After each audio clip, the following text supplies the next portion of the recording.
setiap tanggal 1 16 juta ya, tanggal 5 59 juta kalau nggak salah. Oke. Ya. Ya udah. Jadi gitu aja. 16 juta itu gaji pokok, Ya. 59 juta itu adalah tunjangan-tunjangan, Iya. komunikasi segala macam. Iya, iya. Terus yang lainnya?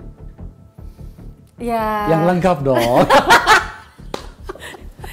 Dana aspirasi mungkin Dana aspirasi ya? Dana aspirasi itu memang wajib untuk kita, namanya juga uang negara. Jadi Iya, memang berapa dana dana aspirasi? aspirasi kita itu setiap reses kita 450 juta.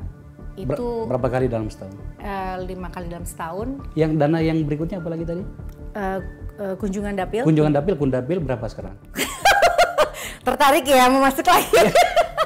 Wedit. Nama penyanyi Krisdayanti menjadi sorotan setelah membongkar gajinya sebagai anggota DPR RI. Hal ini dikatakan anggota DPR RI dari fraksi PD Perjuangan tersebut dalam wawancara dengan Akbar Faisal di kanal YouTube Akbar Faisal Uncensored. Sebagai wakil rakyat, Krisdayanti menerima gaji pokok sebesar 16 juta rupiah per bulan setiap tanggal 1. Istri Raul Lemos itu masih mendapatkan tunjangan sejumlah 59 juta rupiah pada setiap tanggal 5. Ia juga mengatakan masih ada dana aspirasi sebesar 450 juta rupiah yang diterimanya. Dana aspirasi didapat 5 kali dalam setahun, serta dana reses sebesar 140 juta rupiah. Lantaran kini telah menjadi pejabat negara, Krisdayanti wajib menyerahkan laporan aset dan harta kekayaan yang dimilikinya ke KPK. Mulai dari aset berupa tanah dan bangunan, kendaraan, harta bergerak lainnya, surat berharga, hingga kas dan setara kas. Bahkan Krisdayanti juga wajib melaporkan utang yang dimiliki. Ia juga wajib menyerahkan laporan harta kekayaan negara atau LHKPN kepada Komisi Pemberantasan Korupsi, yang kemudian oleh KPK. LHKPN tersebut diunggah di situs resmi elhkpn.kpk.go.id yang bisa diakses secara luas oleh masyarakat. Dalam LHKPN per 6 September 2019, Krisdayanti rupanya memiliki harta kekayaan yang mencapai 28,5 miliar rupiah.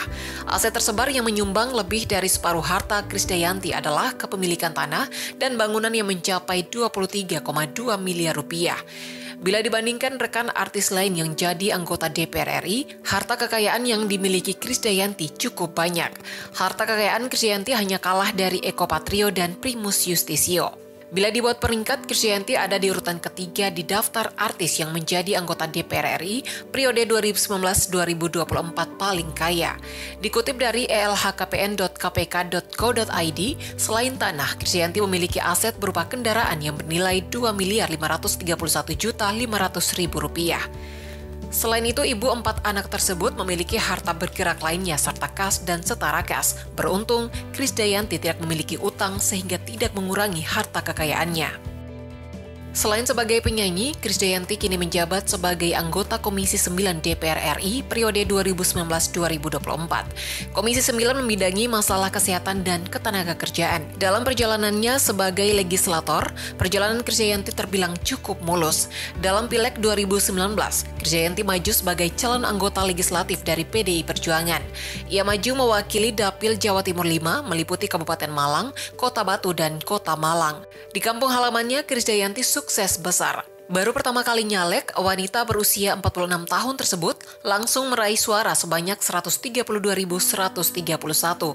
Bahkan suara yang diraih mantan istri Anang Hermansyah itu paling banyak sedapil Malang Raya, sehingga membuatnya sukses melenggang ke Senayan. Sementara itu, imbas dari sikap blak-blakan Krisdayanti terkait gajinya sebagai anggota DPR RI membuatnya dipanggil fraksi PDI Perjuangan pada Kamis 16 September 2021. Mengutip Warta Kota, dalam pertemuan tersebut, Ketua Fraksi PDI Perjuangan DPR RI, Utut Adianto, memberikan pengarahan terhadap Krisdayanti. Utut memperingatkan agar Krisdayanti tidak membuat pernyataan yang memicu kegaduhan. Utut menambahkan, adik Yuni Sara itu telah menyampaikan permohonan maafnya. Dilansir dari Kompas.com, Krisdayanti menjelaskan dana reses bukanlah untuk pribadi. Dana tersebut digunakan untuk kegiatan reses guna menyerap aspirasi rakyat di daerah pemilihan. Sudah dirinci sebenarnya sama Mbak Krisdayanti. Itu kan bukan pendapatan. Kalau pendapatan itu kan artinya uang masuk dibawa pulang ke rumah. Nah, sementara take home pay kita, dan ini juga ada di website DPR, sebenarnya bukan hal yang ditutup-tutupi. Bahwa berapa gaji, berapa tunjangan, lalu kemudian yang lain-lain itu adalah memang untuk kegiatan-kegiatan di Dapil. Krisdayanti jadi anggota DPR. Pernahkah itu terbayangkan sebelumnya? Sama sekali nggak pernah. Dan ini emang luar biasa ya, emang keajaiban. Alhamdulillah semuanya begitu mudah dan tidak menemukan kesulitan yang berarti, dan bersyukur sekali ketika menjadi politisi itu sebuah pilihan sadar buat saya untuk memberikan pengabdian dan juga bakti untuk negeri. Disparitas cakupan vaksinasi COVID-19 ini antar provinsi di tanah air memang jelas akan menghambat herd immunity kalau memang belum merata.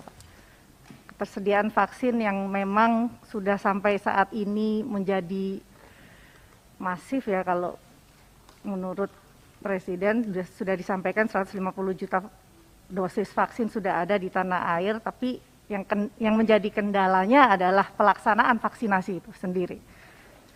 Jadi perlu dipastikan stok yang tersedia bisa didistribusikan secara merata. Setidaknya Jawa Bali nih Pak yang masih menjadi epicentrum bisa dituntaskan terlebih dahulu.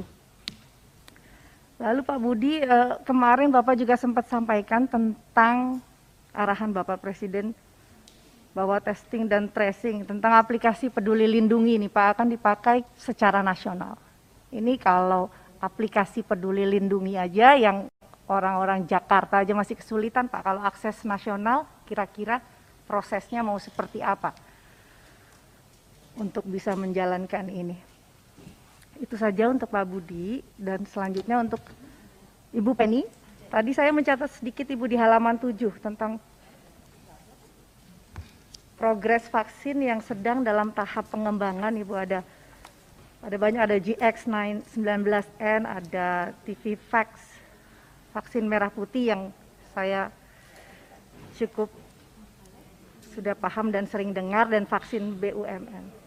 Apakah semua pengembangan vaksin ini sudah masuk dalam kategori good manufacturing practice, dan apakah sudah disampaikan kepada Bapak Presiden? Itu saja. Ya. Terima kasih kesempatannya Ketua, terima kasih. Assalamualaikum warahmatullahi wabarakatuh. Terima kasih Ibu Krisdayanti.